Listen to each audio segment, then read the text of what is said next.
कांग्रेस विधायक प्रदीप यादव को ईडी द्वारा बुलाए जाने पर वो रांची पहुंचे हैं। फिलहाल ईडी कार्यालय में सन्नाटा पसरा है। वहीं रांची स्थित विधायक प्रदीप यादव के आवास की अलमारी ईडी के अधिकारियों द्वारा खोले जाने की बात थी, जिसके लिए ईडी ने प्रदीप यादव को रांची बुलाया है। आपको बता दें कि मनी लॉन्ड्रिंग के तहत मंगलवार को प्रदीप यादव के ठिकानों पर छापेमारी की गई थी। फिलहाल जो जानकारी हमारे पास आई है उसके मुताबिक ईडी की टीम के साथ प्रदीप यादव घर पर मौजूद हैं। जो अलमारी ईडी की टीम ने कल बंद किया था उसे खोला जा रहा है। ईडी की टीम प्रदीप यादव के साथ उनके घर पहुंची है।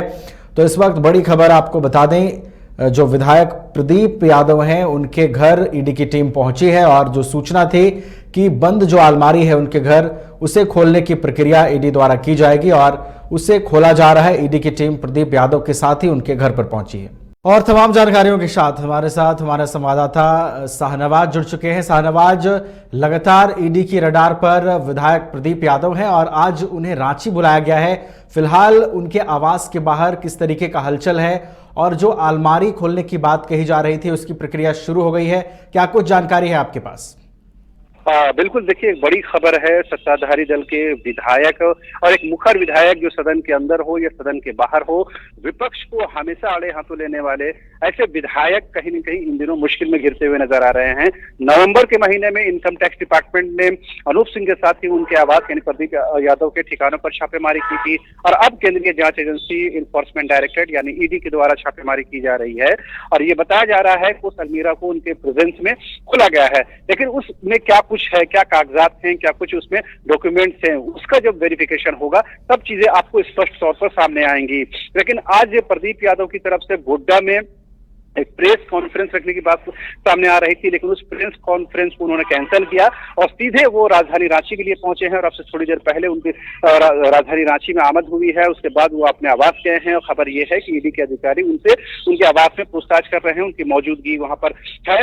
और जैसा कि हम लगातार अपडेट दे रहे हैं न्यूज बाइस्कोप में अपने तमाम साथियों को कि किस तरह से ईडी की कार्रवाई चल रही है, लेकिन चूंकि देखिए ये सत्ताधारी दल के विधायक हैं, लिहाजा इस पर राजनीतिक आरोप प्रत्यारोप का दौर भी शुरू हो गया है। अब से थोड़ी देर पहले हम लोगों ने कांग्रेस के प्रदेश अध्यक्ष राजेश ठाकुर से बात की। उन्होंने सीधे सीधे कहा कि ये चुनाव के मद्देनजर ये छापेमारी की जा रही है और कहीं न कहीं ये बताने की कोशिश की जा रही है कि 2024 में पार्लियामेंट्री इलेक्शन हो या विधानसभा चुनाव हो, उससे पहले कहीं न कहीं सरकार को डिस्टर्ब करने की कोशिश है, यूपीए को डिस्टर्ब करने की कोशिश है, उनके विधायकों को कहीं न कहीं हरास करने की कोशिश है और उसी के तहत ये छापेमारी की जा रही है। उन्होंने सीधे सीधे केंद्रीय जांच एजेंसियों के इंटेंशन पर सवाल उठाया। उन्होंने कहा कि पूरे देश में सिर्फ झारखंड ही एक राज्य ऐसा है जहाँ 1 साल से ज्यादा समय से केंद्रीय जांच एजेंसियां छापेमारी कर रही हैं।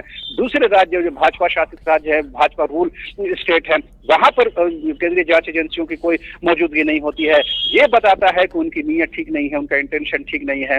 और दूसरी तरफ बीजेपी की तरफ से कहीं न कहीं बताने की कोशिश की जा रही है कि जो कानून के तहत जो काम होता है उसी के तहत केंद्रीय जांच एजेंसियां काम कर रही हैं, लिहाजा कहीं भी उसके इंटेंशन पर सवाल नहीं उठाया जा सकता है। ये तो आरोप प्रत्यारोप की बात हुई है, लेकिन कहीं न कहीं अब प्रदीप यादव अगर कुछ सामने आकर कहते हैं तो वो बातें और स्पष्ट हो पाएंगी, क्योंकि अभी सिर्फ आरोप प्रत्यारोप के तौर पर ही बातें हो रही हैं, लेकिन प्रदीप यादव आकर सामने अगर कहेंगे वो चीजें और साफ हो जाएंगी और ये पता चलेगा कि आखिर क्या कुछ हुआ है। क्योंकि ये मामला मनी लॉन्ड्रिंग का है और ये बताया जा रहा है कि इनकम टैक्स में जो रेड किया था, जो छापेमारी की थी, तो उसके इनपुट्स के आधार पर ही ईडी ये कार्रवाई कर रही है। तो जाहिर सी बात है केंद्रीय जांच एजेंसी बिना इनपुट्स के, बिना कोई डेटा के, बिना कोई कंक्रीट इंफॉर्मेशन के इस तरह की कार्रवाई नहीं करती है। तो जाहिर सी बात है उनके पास कुछ इस तरह की इंफॉर्मेशन है, उसी की बुनियाद पर यह कार्रवाई हुई है।